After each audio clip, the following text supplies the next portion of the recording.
მართლმადიდებელ სამყაროს ჩვენს ქვეყანას ჩვენს ერს და ძალიან გვიხარია რომ დღეს მაუწყებლოთ სპეციალურად თქვენთვის. მეც გილოცავთ, გიერთდებით, მრავალს დაესწარით. გისურვებთ რომ აი ამ ორი წმინდანის მფარველობა გქონდეს მთელ საქართველოს. ახლა კი ჩვენი სტუმარი გახლავთ წმინდა ნიკოლოზის ტაძრის წინამძღვარი მამა გიორგი თევდორაშვილი. მოგესალმებით, მამაო, როგორ გრძანდება?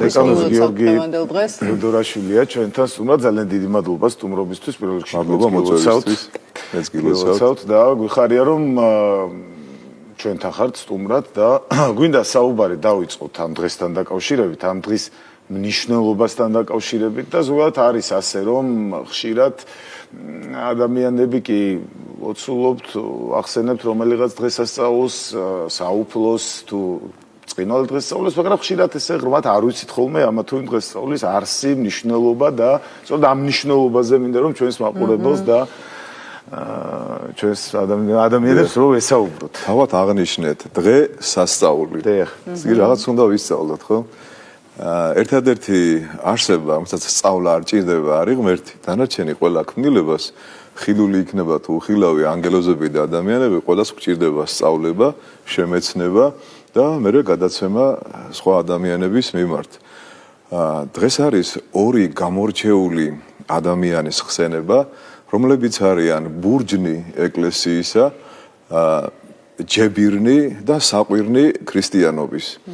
აი წარმოვიდგინეთ რომ ხარ უბრალო მებადური ადამიანი, თევზაობ, შენი საქმით ხარ დაკავებული. მთელი ღამე იშრომე, მაგრამ ერთი თევზიც ვერ დაიჭირე. და მოდის უცნობი ადამიანი, ეტყობა აშკარად რომ განსხვავებული ადამიანია და გეუბნება რომ ბადე გადააგდე მარჯვნივ. ეხლა ჩვენ ქართველები რო ყოფილიყავით, ვეტყოდით შენ მე რას მასწავლი, ეხლა მე მებადური ვარ მთელი ცხოვრება და მთელი ღამე ვიშრომე, ვითევზავე, ვერაფერი დავიჭირე. აი პეტრეს განსაკუთრებულება რაშია? მეხსეულად მაშინვე უსიტყვოდ ემორჩილება უცნობ ადამიანს, ბადეს გადააგდებს მარჯვნივ და უამრავ თევზებს დაიჭერს. ეს იყო სიმბოლური მინიშნება, რომ უბრალო მესათხევლე, მებადური ხდება მომავალში რომის მომაქცეველი მოციქული. აი წარმოვიდგინეთ, უბრალო მებადური ადამიანი შედის რომში, რომელიც სოფლიო ქალაქია მაშინ, სოფლიო დამპყრობელი და იდეოლოგიას უცვლის ხალხს. რამოდენიმე საუკუნის მერე ქრისტიანული ხდება უკვე რომი. ეს ადამიანი მაშინვე დაემოწაფება იესო ქრისტეს და ერთხელ, როდესაც იესო ქრისტე მოციქულებთან საუბრობს იმის შესახებ, რომ რას ამბობსო ხალხი, ვინა ვარო მე? ხო, ბევრმა არ იცის, ეხლაც ბევრმა არ იცის, არამც თუ მაშინ ვინ არის ქრისტე, ხო? პეტრე მაშინვე წამოხდება, არავის არ დააცდის და იტყვის, რომ შენა ხარ ძეხვთვისა, ცხოველისა. ანუ შენა ხარ ცოცხალი ღმერთის ძე. და იესო ქრისტე ეუბნება რომ შენო ეს სიტყვებიო ხორცმა კი არ გამოგიცხადდა, ანუ ეს ხორციელი ადამიანის ხორციელი გონებით კი არ არისო ნათქვამი, ეს სიტყვები შენ გამოგიცხადდა სული წმინდამ. და შენ ამის მერე სვიმონი აღარ იქნები პეტრე. პეტრე ლათინურად ნიშნავს პეტროს კლდე, ქვა, მაგარი ქვა. და აი ამ სიტყვებზეო და არა პეტრეზე, პეტრეს მიერ აღიარებულ სიტყვებზე რომ შენ ხარ ძე ღვთისა ცხოველისა, დამყარებულია ჩვენი ამხსარებლობა, ჩვენი აი პირველი მართლმადიდებელი შეიძლება ითქვას, რომ არის პეტრე მოციქული და პირველი მქადაგებელი. აქავე უნდა დავბძინოთ, რომ აქ არის გადმოცემული ადამიანის მცვალებადი, მერყევი და სუსტი ბუნება. კაცმა, რომელიც ბაგეებიდან სულიწმინდა ამეტყველდა ბარ იონა, შენახარო ბარ იონა, ბარ არის შვილი და იონა არის მტრედი. როდესაც ქრისტემ გაუხილა მოციქულებს, რომ ძე კაცისა გაეკვრება ჯვარზე, ეწამება, ეტყვის რომ არქნა ეს დაიცავი შენი თავი, გადაირჩინე შენი თავი, რომ არ გაეკრავო ჯვარს. ან მახვილიც ხომ აღიღო ხელთ და ეგეც ხო იყო. წარმოვიდგინეთ, ხო, როგორი მოშორნე ადამიანია და მაშინვე შეაჩერებს მაცხოვარი და ეტყვის, რომ განვეთ ჩემგარ მართლ უკუნ სატანა. ანუ პეტრედან შეიძლება ვისწავლოთ რა მორჩილება, დავემორჩილოთ. სწორედ აღვნიშნოთ, ვისთანა გვაქვს საუბარი და როგორ მივმართოთ ღმერთს რომ არ შეიძლება რომ ერთ დღისით ღმერთის შესახებ ისაუბრო, ღმერთი ადიდო და რამოდენიმე ხნის მერე ასე თქვა ეშმაკის სიტყვები გაიმეორო და ყველაზე მთავარი. მოციქულები არიან ნავში, ღელავს ზღვა და ხედავენ რომ მაცხოვარი ზღვაზე მოდის. და პეტრე აქაც ყველას დაასწრებს და ეტყვის უფალს რომ მაკურთხე, ანუ მომეცინებარ თქვა რომ გავიარო წყალზე. პეტრე გადადის წყალზე, როგორც მაცხოვარი დადის წყალზე და დაეჭვდება. როგორ დავდივარ ხო წყალზე? დაეჭვდება და დაიწყებს ჩაძირვას. როგორც კი დაიწყებს ჩაძირვას, მაშინვე უხმობს უფალს რომ მიშველე, გადამარჩინე და ქრისტე ეტყვის რომ რატომ დაეჭვდი მცირედ მორწმუნეო.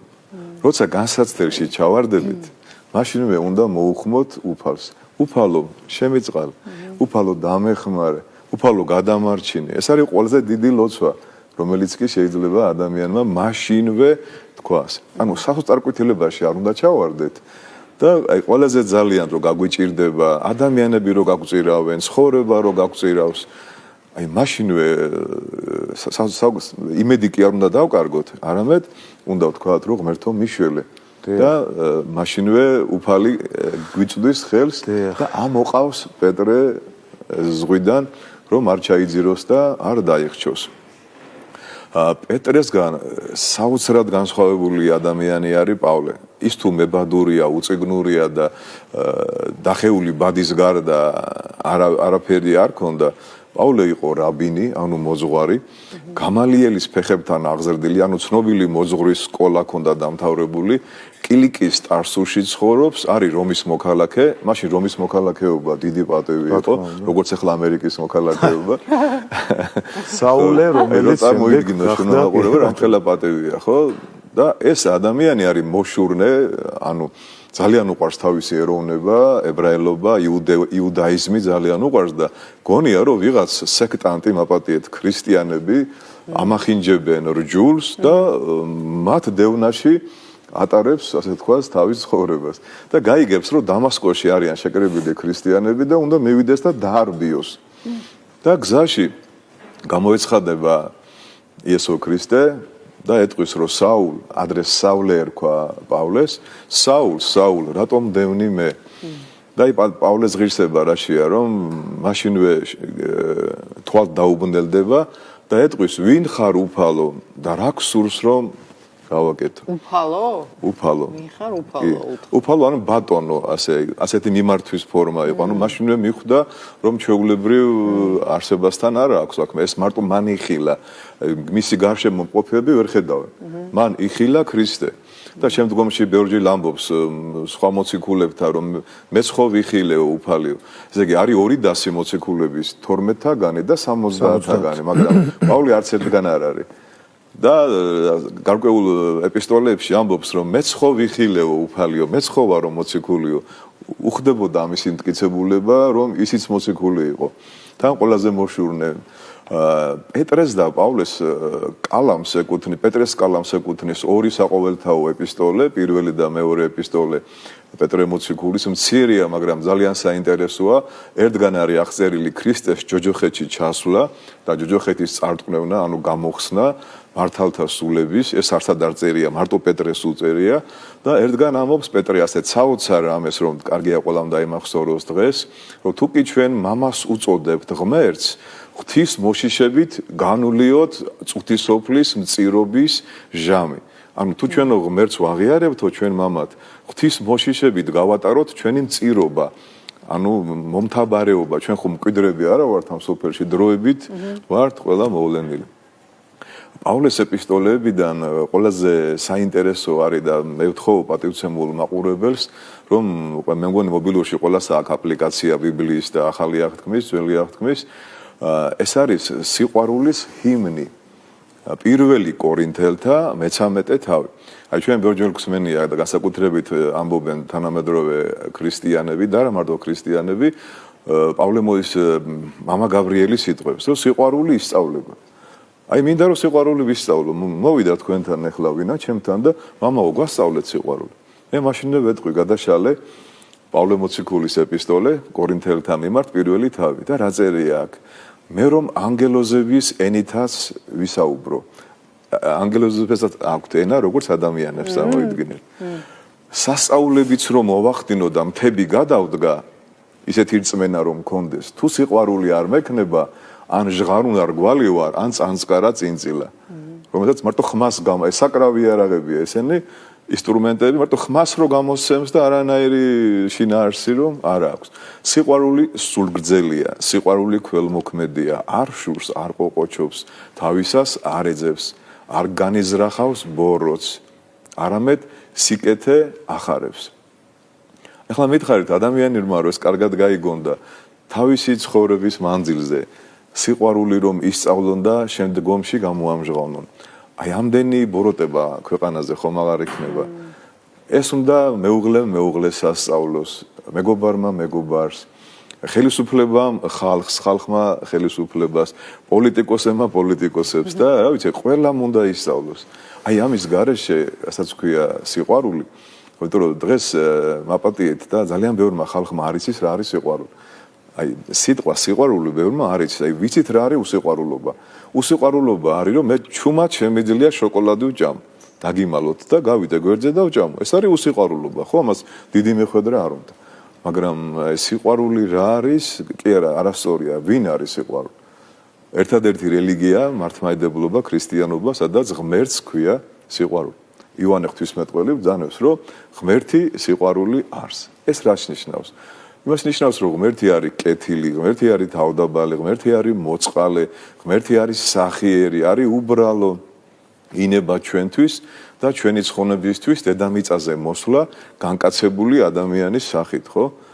ჩვენი გულისთვის ევნო ეწამა და ჯვარცმა დაითმინა და გეუბნება რომ ისეთი რამე არ გაუკეთო სხვას, რაც შენ არ გინდა რომ გაგიკეთო სხვამ. არ განეკითხო არავინ, იმიტომ რომ არ იცი შენ ის ადამიანი ეხლა ცოდვაში როა, რატომ არის, რა უჭირს მას, ხო? აი რა მდგომარეობაში. აი ხედავ რომ ვიღაც იპარავს რაღაცას და აუ ეს საზეზღარი ქურდი. რა იცის სახში როგორი გაჭირვება აქვს და მე კი არ ვიძახი რომ ქურდობა კარგია, რაღაც არ ვიძახი, მაგრამ თუ შენ ადამიანი გეყვარება, მას გამართლებას გამოუძებნე ყოველთვის.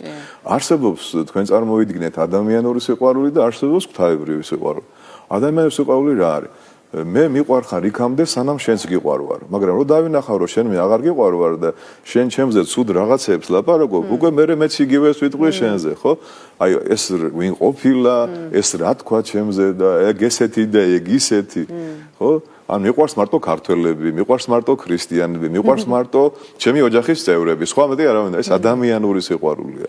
აი მაგალითად დედა ალმოდებულ სახლში შევარდა, სადაც ბავშვები იწვევიან და გამოიყვანა.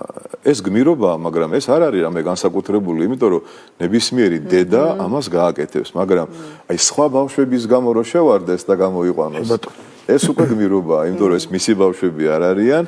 აი მაგალითად მე როგორც ქართველები მიყვარს, თუ ისე მეყვარება სომხები, აზერბაიჯანელები, ეს არის ღვთაებრივი სიყვარული. როგორც დედა ჩემი მიყვარს, ისე მეყვარება სხვისი დედა, მე მას აღარ შევაგინებ, ხო?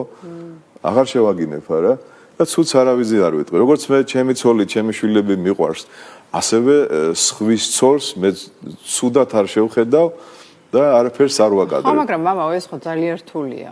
აღარ შენადგომ ერთმა. ეს მე მგონია, რომ მაინც რაღაცა განსაკუთრებული ხალხის ხვედრია, ისეთივე როგორიც არის უფალი, ღმერთი, წმინდანები და გამორჩეული ადამიანები. და თქვენ არაპირებთ წმინდანობას? ეხა ეს მაგაზე ჯერ არ გვიფიქრია. ყველა ადამიანი მოწოდებულია რომ რატო გეცინებათ? ყველა ადამიანი მოწოდებულია რომ განიხვთოს. ჩვენი დანიშნულება ეგ არის. თქვენი დანიშნულება მარტო წამყვანობა კი არ არის. ხო, მესმის. ეს ხო ძალიან ცოტაა. რომ თქვენ გადაცემა რომ მიყავთ, ეს ძალიან ცოტაა. თქვენ ღმერთმა იცით ამდენი ტალანტები მოგცათ? იცით ამდენი სიკეთის კეთება შეგიძლიათ?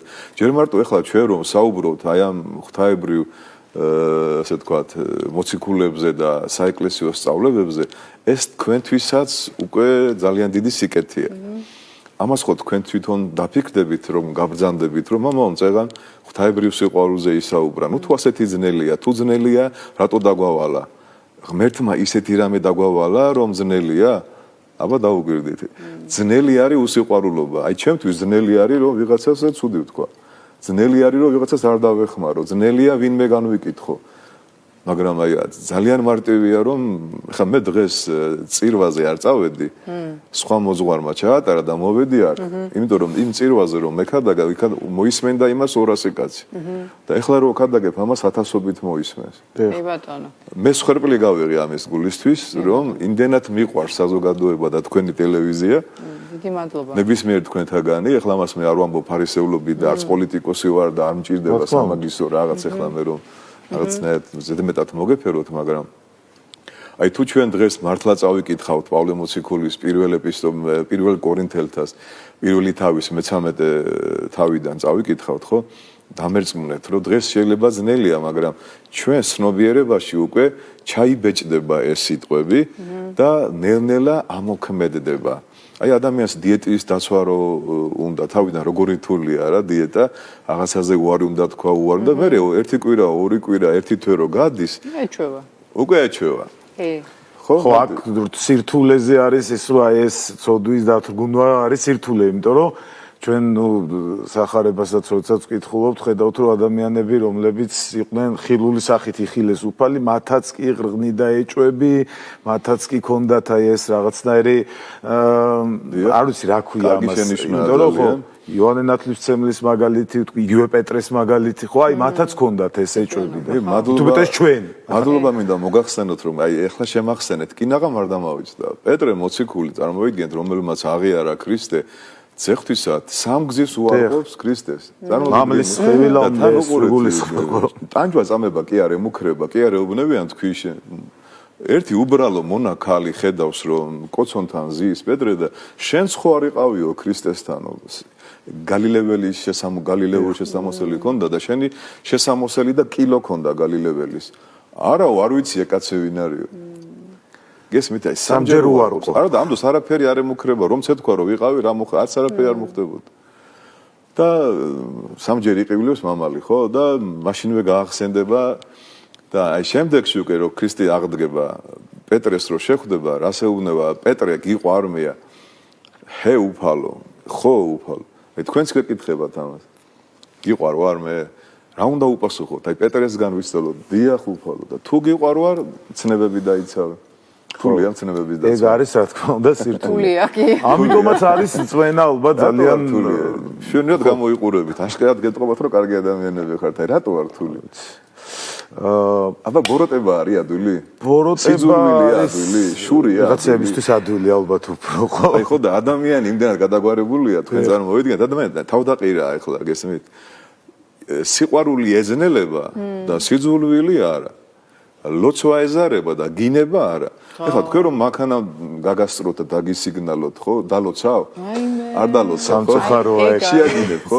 აი რომ დალოცავ მაშინ ახარ კარგი ადამიანი უფალო შეიწყალე უნდა თქვა ეთყობა მეუღლე ყავ ცუდად და რაღაცას ეჩქარება ან ბავშვი მიყავს სამანტყოფოში ხო ხო არა კი ბატონო მაგრამ აი ზოგადად ეკნება სიყვარული არ შეაგინებს შეგინებას რა უნდა იმდენად მიჩვეულია ჩვენი ენა ბილსიტყვაობას რომ თავის თავად იგინება უკვე ხო აი ხანდახან არის რომ ტყუილი სულ არ გვინდა საჭირო არ არის ტყუილი მაგრამ ვიტყუებით აი განსაკუთრებით ბავშვებთან და ხო მიჩვეულები ვარ როგორ უნდა შეიკავო თავი მამაო აი თქვა შენ მოცული ხარ სიყვარულით აი ცდილობ იყო რაღაცა კეთილსინდისიერი ადამიანი და მოგდის უკან პასუხად ნეგატივი უსიყვარულობა შური ბოღმა და ასე შემდეგ აი რანაირად სად უნდა დაიცვა ის რაღაცა გასაღები სად არის რომ არ შენც არ გადაიქცე იმ ადამიანს იესო ქრისტემ გაგვაფრთხილა მაგის შესახებ რომ მე გამდევნეს და თქვენც გაგდევნიან ანუ კარგ ადამიანებს აი კლასიკოსებს მოციქულებს მეფეებს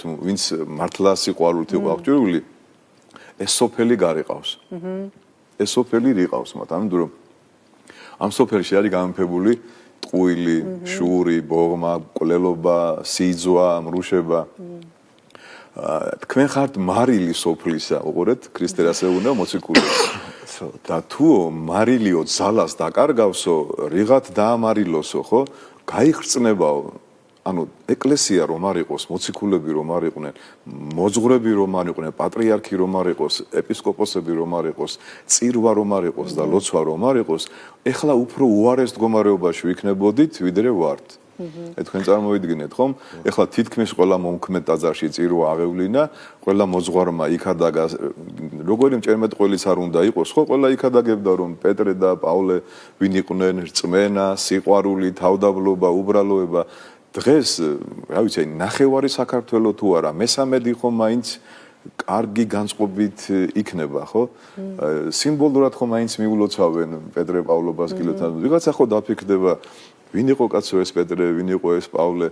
ანიმ გადაცემაში რომ ღერიან და ცეკვავენ, ეს ღუდელი რომ მოიყვანეს, რატომ მოიყვანეს, ხო? და მოდაშია თუ რატო? რაღაცა საინტერესოა აქაც, ხო? მოგწყინდება ის სიმღერაც, ის ცეკვაც, ის ჭამას მას. ხანდახან უნდა იმარხულო, ხანდახან უნდა ილოცო. სიკეთე უნდა აკეთო და თვითონ გაგიხარდებათ მე იცით თქვენ თვითონ გაგიხარდებათ კოკასა შიგან რაც არის იგივე წარმოდინდება თუ შენში სიყვარულია სიკეთეა და სიმშვიდეა გარეგნობაზეც გეტყობათ და თქვენს მეტყოლებაზეც ასახულე თვალებშიც გეტყობათ ბატონო ჩვენ ჭამას მოვახსენეთ და თქვენ ძალიან დიდი მრევლი გყავთ და ასევე ძალიან დიდი აუდიტორია გვისმენს ახლა და დღეს მარხვის ხსნილია დღეს გამხსნიდა უკვე. კი ბატონო. უნდა წავიდებ ჭამა. მარხვის ამ კონკრეტული მარხვის და ზოგადად მნიშვნელობაზეც თქვა ერთ-ერთი სიტყვა, იმიტომ რომ მე მაინც მგონია რომ ალბათ ინგრედიენტებზე აქ არ არის საუბარი. წინა გადაცემაში თუ ზედზე დამზადებული. წინა გადაცემაში ვისაუბრეთ, ახლა არ შევაშინოთ ხალხი რომ კიდე მარხვა ხო არ იწყებაო, მაგრამ ზოგადად გეტყვით, აი ნახეთ რა კარგი ნათქვამია. შეიძლება იყოს მარხვა, მარხულობდე, მაგრამ მარხვაზე არ იყო. შეიძლება არ იყოს მარხვა, არ მარხულობდე, მაგრამ მარხვაზე იყო. ნახეთ რა კარგი ნათქვამია. ანუ შეიძლება ფარისეველივით მარხვას იცავდე, ხორცს არ მიირთმევდე, მაგრამ გული ბოროტებით ქონდეს სავსე. შენ მარხვაზე არ ახარ. მაგრამ შეიძლება კიდე მარხვა დასრულდა, მარხვას აღარ ინახავ, მაგრამ ცდილობ რომ კეთილი იყო, წესიერი იყო, ილოცო და როგორც მარხვაში იქცეოდი, უფრო იმაზე კარგად მოიქცე. ანუ მარხვა ნიშნავს შენი ამხსარებლობის დაცვას შეცდომებისგან, დარღვევისგან, რაღაცა, აი მოკლედ რომ ქადაგებ, სიყვარულს თესავ, სიკეთეს აკეთებ, ადამიანებს ესალმები და გაჭირვებულებს ეხმარებ. ეს არის ნამდვილი მარხვა, ეს არის ნამდვილი ქრისტიანობა. ადვილია უთხრა, გილოცავ, გაიხარე, დაგლოცოს ღმერთმა, მაგრამ პურის გატეხვა ხო, ეგ სერიოზული უნდა გაუტეხო ადამიანს, წყალი უნდა და იცით რომ დადგებაო დრო სახარებაში წერია რომ ბოლო ჟამს ისე გადაგვარდება ხალხი რომ ერთი ცივი ჭიქაც ერთი ცივი წყალი ჭიქით არ დაგალევინებს არა და ვინც დაგალევინებთო ის სხონდებაო აი წარმოიდგინეთ რომ ვიღაცამ გთხოვა თო წყალი დამალევინე და არა მაქვს წადი იყიდე რომ უთხრა ხო და შე რომ მაშინვე დაალევინებ აი ამის გამო შეიძლება 60-ში მოხდე ისეთი გადაგვარებული იქნება ხალხი კი ბატონო, ეგ ანუ ჩემთვიზე შემიძლია ვთქვა, არ გავიშვერ ხა სხვისკენ ხელს, რომ ნუ ვცდილობ რომ მარხვა დავიცვა ხოლმე და ნუ რაღაც მომენტში ხვდები რომ ეგ არ ხოლმე და ხოლმე გარეგნული ხარ, იმიტომ რომ ისე შევშფოთდი, ისე განვრისხდი რაღაცაზე, იმდენად არაქრისტიანულად მოვიქეცი, არა ადამიანურადაც რაღაც მომენტში რომ ის ხორცის არ ჭამა და რაღაც ინგრედიენტებზე უარესო, ამას გულისხმობ. ეგეთ დროს არ მგონია ქრისტეს პრობლემა კონდეს კარაგზე იქნება თუ ზედზე დამზადებული რაღაცა ანუ იმდენად არაქრისტიანული იყო ჩემი საქციელი რომ საერთოდ მნიშვნელობა არ ქონდა რა მივიღე იმ დღეს საკვების სახით ეგ არის დიეტა მეტია დიეტა ხო მაგრამ ხომ ნათქვამია რომ მაინც მარხვა აი საკვების ხრივ მარხვან იმიტომ არის კარგი რომ ეს საკვები მაინც ადამიანს უბიძგებს ნებებისკენ ხო არის ეს ნებებს რგუნავს ნაპროვანებისკენ როცა ადამიანი კარგად არის დანაყრებული ხო ეზარება ყველაფერი აღარც ლოცვა უნდა აღარც შრომა უნდა ამიტომ აი გინდა მარხვა არ იყოს ხო ჩვენ მაინც ზომიერად უნდა მივირთვათ მართლმადიდებლობა ეს არის ზომიერი ცხოვრების წესი ოქროს წესი არც მარცხნივ და არც მარჯვნივ უკიდურესობა არ გვახასიათებს. ერთი ოთხშაბათი პარასკევი ხო ისედაც გვაქვს დაწესებული რომ არ ვჭამოთ. აი დამერწმუნეთ რომ ყველამ რომ კალენდარული მარხვები დავიცვათ და ოთხშაბათი პარასკევი ამდენი მსუქანი ადამიანი არ იქნება და ამდენი სნეული ადამიანი არ იქნება. აი თუ იმ ტიპიკონით ვიცხოვრებთ როგორც ეკლესია ადგენს უმრავლესობა ვიქნებით ჯანმრთელები. ხო, ამ შემთხვევაში ნუ სიმსუქრეს საუბრობთ როგორც დაავადებული, ხო? ზედმეტი ჭამასმით, უმოძრაობით, ulocvelobit, უსიყვარულობით და ასე შემდეგ.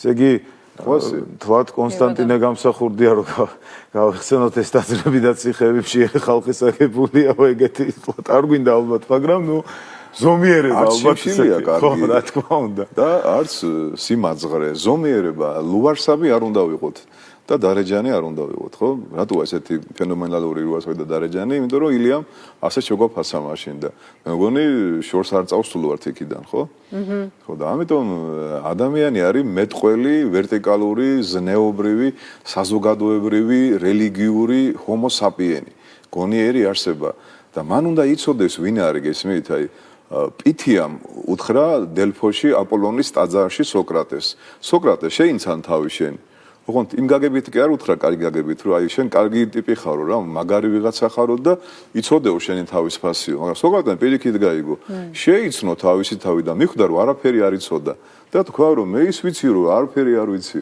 გესმით აი ეს არის ძაღლი რომ სარკეში ჩაახედოთ ყეფას დაუწყებს ვერ მიხვდება რომ ის ძაღლი თვითონ არის და შეიძლება გაუბრაზდეს მაგრამ ერთადერთი ადამიანია ვისაც თავის შეცნობა შეუძლია ნახეთ გურამეშვილი როგორ ამბობს ყმაწვილი უნდა სწავლობდეს საცნობლა თავისადაო ვინ არის სიდან მოსულა სად არის წავა სადაო ეს თუ ადამიანმა არ იცის რანაირი ადამიანი ხარ თვითფრინავი აეროპორტში რო იდგეს თელი ცხოვრება და არ გაფრინდეს რა აზრი აქვს რა მარკისაც გინდა იყოს და როგორ ძირფაში გამოშვებაც უნდა იყოს ხო ჩვენი დანიშნულება არის განხთობა სამოთხეში დაბრუნება ჩვენ როგორც გინდა კარგად ცხოვრობდეთ მაინც ყველა სევდიანია რატოა გადაცემები ძირითადად სულ გართობა შოუ გართობა სიმღერა რომ დამთავრდება თუ არა ისევ მოწყენილია ადამიანი ისევ სერიალი უნდა ისევ ცეკვა უნდა ისევ თამაში უნდა მე ისევ მოწყენილია ისევ დარდიანია სევდიანია რატო არაბუნებრივ მდგომარეობაში კი ბატონო, მამა გიორგი თვითფრინავი ვახსენეთ და გაფრენა და ამაზე გამახსენდა თქვენ საკმაოდ მჭიდრო ურთიერთობა აქვთ ემიგრანტებთან. ჩვენ აი პოლში ჩემმა მოვიკითხოთ ნუ გეშელები. ხო, იმიტომ რომ ჩვენ განვიცდით ამ საკითხს რა, ქართველები ალბათ იმიტომ რომ ჯერ ერთი პატარა ერი ვართ ხა მე ეჭვმეპარება რომ არ ვიცი შეიძლება არ ვამბობ მართლაც მაგრამ ეჭვმეპარება რომ ხა მაგალითად ისეთი დიდიერები როგორც არის მაგალითად ჩინელები განიცდიდნენ ასე მიგრაციის და ასე შემდეგ იმათ ვიდიქით უხარია ხო ჩვენ თვის მნიშვნელოვანია ყველა ადამიანი ვინც ჩვენია და ამ წუთას არ არის ჩვენთან ერთად იღწვის სხვა ქვეყანაში მოღვაწეობს სხვაგან და ზოგჯერ ძალიან რთულ პირობებში თქვენ გაქვთ ძალიან ახლო ურთიერთობა და რა თქმა უნდა გვინდა მოვიკითხოთ და დღევანდელ დღესაც რომ შევეცდოთ. მას შემდეგ რაც 2 წლის წინ ჩემი შვილი კესარია ამერიკაში წავიდა იცავს სადოქტოროს ბიოქიმიაში. განსაკუთრებულად მივაქცია ყურადღება იმ ადამიანებს, ვინც საქართველოს დატოვეს ნეფსით, უნებლიეთ, რა თქმა უნდა, კეთილდღეობა რო არ ქონდათ, იმიტომ გავიდნენ აქედან, ხო? და უკვე წლებია ისინი, ათეული წლებია იქ არიან და მე მათთან მაქვს ყოველდღიური ურთიერთობა, ეგრეთ წოდებული ჩატში, აიცი ვესალმებით ერთმანეთს, ლოცვებს კითხულობთ ერთად, ხმოვან შეტყობინებებს უგზავნი და რაღაცნაირად აი ნოსტალგია საქართველოსი მინდა ამოვავსო. და უკვე 1 წელიწადია რაც ესეთი ურთიერთობა მაქვს და ყველა მოძღვარს და ყველა თქვენთანგანს გთხოვთ რომ ეს ადამიანები განსაკუთრებით დავლოცოთ, მოვიკითხოთ, ვანუგეშოთ, ამ ერთობას დავარქვი ნუგეში. ნუგეში ნიშნავს სულიწმინდის სახელია ნუგეში, ნუგეშინის მცემელია სულიწმინდა. ლოცვები იწყება აი მეუფეო ზეცათაო სულო ჭეშმარიტებისაო, რომელი ყოველგან ხარ და ყოველსავე აღებსებ მადლითა შენთა. ეს არის ნუგეშის ცემა და ნუგეში შეუძლია ამბობენ მე არ ვიცი ნამდვილად მაგრამ ბიბლიაში სიტყვა ნუგეში არის ნახსენები 365 ჯერ ანუ რამდენი დღეც არის წელიწადში იმდენჯერ არის ნახსენები რომ ნებისმიერ ადამიანს როგორც გინდა კარგად გზნობდეს თავს ნუგეში ჭირდება ყველა ჭირდება მე ასევე საპატიმურებთან მაქვს ურთიერთობა დეპარტამენტის თავმჯდომარის მოადგილე ვარ მამა მეუფე მიქაელი ბზანდება ამ დეპარტამენტის ხელმძღვანელი 2005 წლიდან გახლავართ ამ დეპარტამენტში და მაშინ ხშირი დაჭერები რო იყო იქიდან მაქვს ციხეებთან ურთიერთობა და რთულ დროს გამოგივლია აი ესეთ დროსი მომიწია რა მაგრამ იცოდეთ რომ ყველაზე ძალიან რომ კარგად გამოიყურება ადამიანი და გონია რომ ხიარულია და კარგად გზნობს თავს, შეიძლება ის მეტად სევდიანი და პრობლემატური იყოს. ანუ ყველა სჭირდება ნუგეში მილიარდერსაც, ღარიბსაც, ლახაკსაც. ანუ ნუგეში არის სწორი ინფორმაცია, სწორი დარიგება, სწორი მიმართულება, რომ ადამიანს ეთყვი რომ ნუგეშინია, ყველაფერი იქნება კარგად, ოღონდ ეს ცოტა არ იყოს უპასუხისმგებლო ნათქვამიც არის, როგორ იქნება ყველაფერი კარგად ხო უნდა უთხრა. ადამიანი რომ მომაკვდავი მიყავს სამავთყოფოში და ეუბნები რომ კარგად იქნება ყველაფერი, უთხარი ახსარება თქვი რა, ეზიარე, ილოცე. მარტო ესე რომ კარგად იქნები, ესე არ შეიძლება, უნდა მიუთითო როგორ იქნება კარგად, როგორც ექიმა რო უთხრას ავანტყოფს რომ ცუდად ახარ, ცუდად რო არ ვიცი, მაგრამ როგორ გავხდე კარგად ხო უნდა მითხრა რა. მარტო აი შენ კარგად იქნები. როგორ ვიქნები კარგად ხო უნდა მითხრა რა. მამა გიორგი, ჩვენ ვიცით რომ თქვენ ლექსებსაც წერთ. და თქვენს კრებულსაც სიმბოლურად სანუგეშო დავარ. და ქვია და იქნებ კრებულის შესახებ. ზეპირად არც ერთი არ ვიცი როლიკოს თხოვე ჩვენს როლანდის და ჩამიწერა. და მომავალში არ ვიცი თუ თქვენთან ვინმე წაიკითხავს, ან მომავალში რომ მოვალ წამოვიღებ და გავლოდებით ესე იგი ამ შეხვედრას. კი ბატონო. არ მქონია გეგმაში. უბრალოდ როგორ არის იცით მამა რო გარდამეცვალა 2013 წელს, ისე განვიცადე, რომ ავიღებ პასტა ფურცელი და დავწერე მშვიდობით მამა ჯვარი გეწეროს. რომ წავაკითხე ახლობლებს, ყველა მითხრა რომ კიდე გექნებაო შენ რაღაც ესეთი და მე გავაგზავნე, მე დედა გარდამეცვალა და ასე შემდეგ და ყველაზე ძალიან რომ ტკივა და ან ძალიან მიხარია, მაშინ ვიღებ პასტას და მაშინ კალამს და მაშინ წერ. ვეძახი მე ნააზრევებს უბრალოდ ეს ლექსი არ არის, არის ქადაგება სახარებიდან, ბიბლიიდან, ცხოვრებისეული რაღაც გამოცდილებიდან ადამიანს გარკვეულ რჩევას ვაძლევს სოციალურ ქსელში. ყოველ დილით ვინც ჩემი მეგობარია სოციალურ ქსელში, ყოველ დღე კითხულობენ ახალ ნააზრევებს. როგორ შეიძლება რომ მოგზავნოთ სოციალურ ქსელში? დეკანოზი გიორგი თევდორაშვილი. ვინც არ ვართ მეგობრები დაგიმეგობრებთ. სიამოვნებით. მოკლედ ძალიან დიდი მადლობა მინდა გადაგიხადოთ სტუმრობისთვის. ძალიან საინტერესო იყო თქვენი სტუმრობა და იმედია კიდევ შევხვდებით.